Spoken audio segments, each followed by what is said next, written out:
What happens when one of Hollywood's most respected actors sits down for what should have been a straightforward promotional interview, only to realize the host plans to turn it into a personal battleground? You're about to see one of the most uncomfortable TV moments in recent memory, where legendary actor Al Pacino found himself in a rising clash that ultimately ended with him walking off the set during a live broadcast. Before we dive into the full story, make sure you hit that subscribe button and leave a comment below telling me your thoughts on celebrity interviews gone wrong.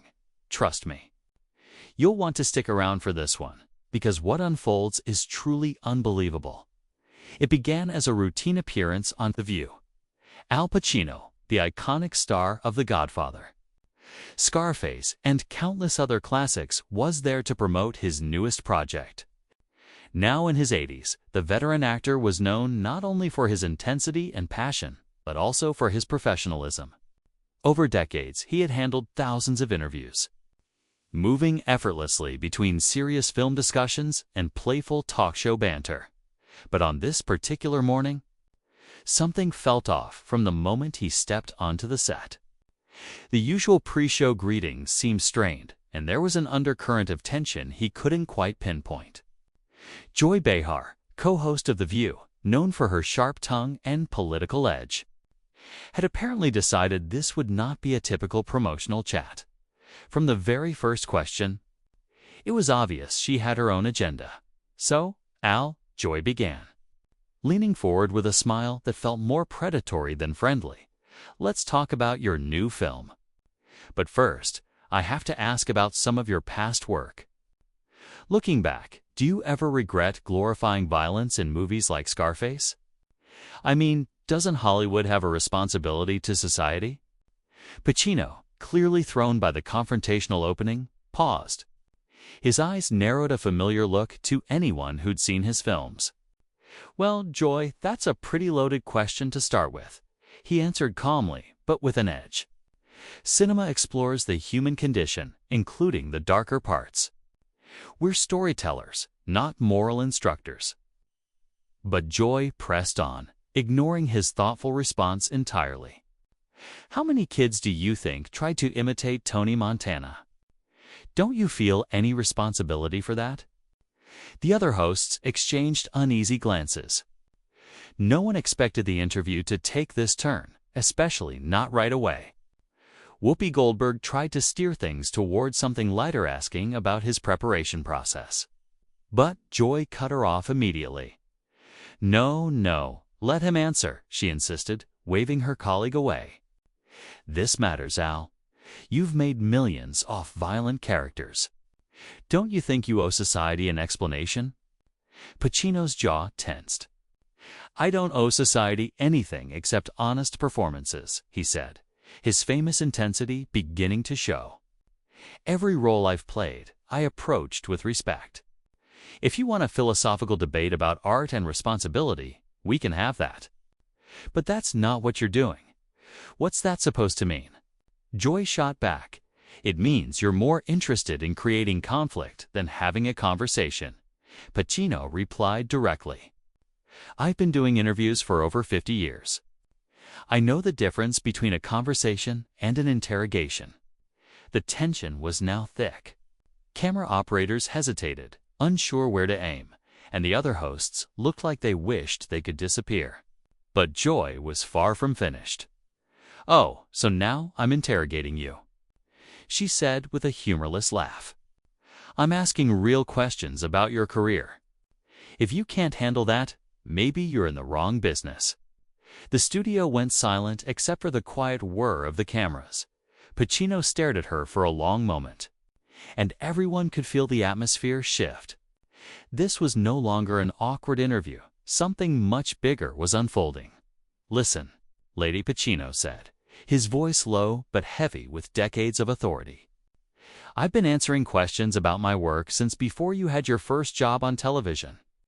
But there's a difference between questions and disrespect." Joy's face flushed. "Disrespectful for asking about the impact of your movies. That's my job, Al. Maybe in your Hollywood bubble, everyone praises you. But here in the real world, We ask tough questions. The real world. Pacino raised his eyebrows. You think sitting behind that desk makes you more real world than someone who's spent 50 years telling stories about real people and real struggles? I think it makes me someone who isn't afraid to call out Hollywood, Joy snapped back. And I see a whole lot of problems with the kinds of movies you built your career on ease. The other hosts were now desperately trying to change the subject. Nee even jumped in to ask about his upcoming work, but Joy immediately shut her down. No. We're finishing this, she declared, cutting Sarah off mid-sentence. I'm not done. Al, you've been dodging my questions? Pacino's expression darkened. I haven't dodged anything. I've answered every question you've asked, Pacino said. But it seems my answers aren't the ones you want. They're just Hollywood talk. Joy shot back. So let me ask you something more direct. How do you sleep at night knowing your portrayals of drug dealers and criminals have encouraged real-world violence? How many people have died because they thought being Tony Montana was cool? The accusation hung in the air like poison. Even for The View, known for tense exchanges, this crossed a line. Whoopi Goldberg looked stunned, and producers in the control room were frantically signaling for someone to step in. Pacino leaned back, but tension remained in his shoulders. That's not just unfair, Joy. It's irresponsible. You're accusing me of causing violence I had nothing to do with. That's not journalism. That's character assassination. Oh, so now I'm assassinating your character. Joy laughed sharply. I'm asking you to take responsibility for the influence of your work. But I guess that's too much for someone who's been living in an ivory tower for decades. Ivory tower. Pacino's voice rose for the first time, the edge unmistakable. Lady, I grew up in the Bronx. I know what real violence looks like, and I don't take it lightly or glorify it. Every character I've played has weight. Every story has purpose. If you can't see that, you don't know what you're talking about. Don't you lecture me about understanding, Joy snapped, pointing at him. I've been covering real news while you've been pretending for a paycheck. I know what real violence is, and films like yours contribute to it. The other hosts were now trying desperately to contain the fallout. Sonny Hostin attempted to redirect with a question about his acting process, but Joy shut her down instantly. We're having an important conversation, Joy insisted, eyes locked on Pacino. This is exactly the discussion we need to have with Hollywood elites who think they're above criticism. Above criticism. Pacino's voice hardened. I've been criticized my whole career and I've learned from it. But there's a difference between criticism and whatever this is. You came in with an agenda and you're not listening to anything I say. My agenda is holding powerful men accountable, Joy declared. Something that doesn't happen enough in your world. My world? Pacino leaned forward, gripping the armrests. You don't know anything about my world. You don't know about the years of struggle, the work, the respect I have for the craft and the audience. You decided who I am before I even spoke. I decided based on 50 years of your movies, Joy shot back. And what I see is someone who's built a fortune, glorifying everything wrong with masculinity in this country. The studio was dead silent, except for the soft hum of the cameras. Even the crew had stopped moving, watching the confrontation unfold. Pacino shook his head slowly. When he spoke, his voice was low, controlled, but simmering. You know what, Joy? I've met all kinds of people in this business. Good ones, bad ones, people just trying to work. But I've rarely met someone so determined to tear another person down just to feed their own ego. My ego. Joy's voice wavered for a second, but she pressed on.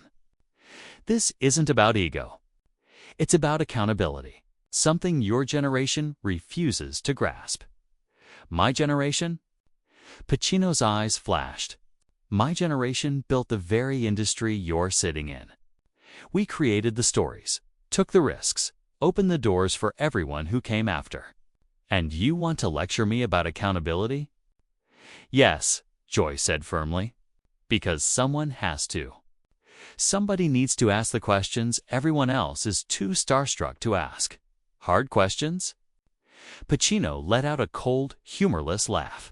You think ambushing someone and accusing them of causing violence is a hard question? That's not journalism. That's mean-spirited. Alyssa Farah Griffin tried one more time to steer the conversation toward Pacino's charity work. But Joy immediately cut her off. Don't change the subject, she snapped. Turning back to Pacino, she said, we're talking about violent entertainment and its influence, and I want to know why Al Pacino thinks he gets a pass. I don't want a pass, Pacino said, his voice rising again. I want a fair conversation. But clearly, that's not what you're here for. You've already decided who I am and what I represent, Pacino said. Nothing I say will change your mind. Maybe that's because what you represent is everything wrong with Hollywood. Joy continued relentlessly. The old boys club, the violence, the toxic masculinity all wrapped in awards and applause. Pacino stared at her for a long moment, and everyone in the studio could see something shift in him. His anger faded into something else, almost pity. You know what, Joy? He said at last, his voice suddenly calm. I came here to talk about my work, to connect with the audience, maybe even have some fun. I've done thousands of interviews. I've always been respectful even when the questions were tough. But this isn't an interview anymore. This is what happens when someone gets called out and can't handle it, Joy said smugly. Convinced she'd scored a victory. This is exactly the entitled behavior I meant. Pacino's expression changed again, the look of a man who had reached the end. Not with anger, but disappointment. Entitled, he repeated. Joy, listen carefully. I've dedicated my entire life to my craft. I've studied every character, lived with them, tried to bring truth to every role. I've never asked for special treatment. Never asked for easy questions. Never avoided difficult topics. But what you're doing isn't journalism. It's harassment. Harassment. Joy scoffed. For asking about your movies, please. This is exactly the Hollywood privilege I'm talking about. The minute someone asks you a real question, you cry harassment. Real question? Pacino's voice got quieter, which somehow made it sharper. A real question would be about my process, about approaching complex characters. About the responsibility that comes with portraying darkness, about how I've grown over the decades. Instead, you chose to attack me personally and blame me for society's problems. The other hosts exchanged panicked glances. Whoopi tried again to save the moment. Al, maybe we could talk about your new project? No? Joy cut her off. We're not moving on. I want an answer. Do your violent movies negatively impact societies, or no? Pacino closed his eyes briefly. When he opened them, sadness flickered there. You want an answer? Fine. Here it is. Real art reflects society. Sometimes the reflection isn't pretty. The characters I've played aren't heroes, they're warnings. Tony Montana doesn't end up triumphant. Joy. He dies alone. Michael Corleone doesn't find peace, he finds emptiness. These are tragedies. But people don't see them that way, Joy interrupted. Some people don't, Pacino agreed. But that's not the fault of the art. That's people missing the point. Should we stop telling hard stories because some people misunderstand them? Should everything be puppies and sunshine? Don't be ridiculous, Joy snapped. I'm not being ridiculous. You are, Pacino said. You're asking me to take responsibility for how other people interpret my work. That's like blaming Shakespeare for every murder committed by someone who read Macbeth. Don't compare yourself to Shakespeare, Joy shot back, her face reddening. That's the arrogance I'm talking about. I'm not comparing myself to him, Pacino replied evenly. I'm making a point about artistic responsibility. But you're not listening. You're just attacking. I want honesty, Joy said. Something Hollywood seems to lack. You want honesty? Pacino said, his voice rising. Here it is. This is the most unprofessional interview I've ever experienced. I've been treated with more respect by paparazzi outside restaurants than I'm being treated with here. Oh, boo-hoo, Joy mocked. The movie star isn't getting royal treatment. Welcome to the real world. That was the breaking point. The entire studio seemed to freeze. Pacino stood up slowly, and the air tightened. You know what, Joy, he said, voice calm and steady.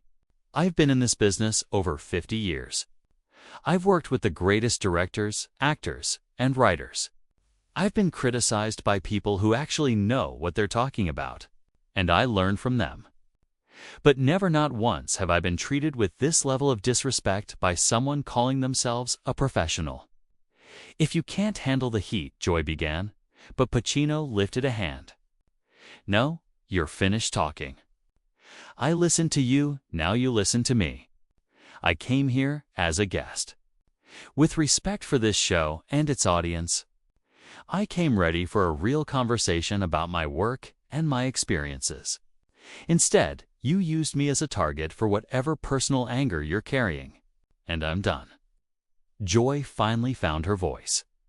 So you're just going to run away? Like every other Hollywood prima donna who can't handle criticism. Pacino actually smiled a cold, amused smile. Criticism. I've been criticized by the best minds in the industry. This isn't criticism.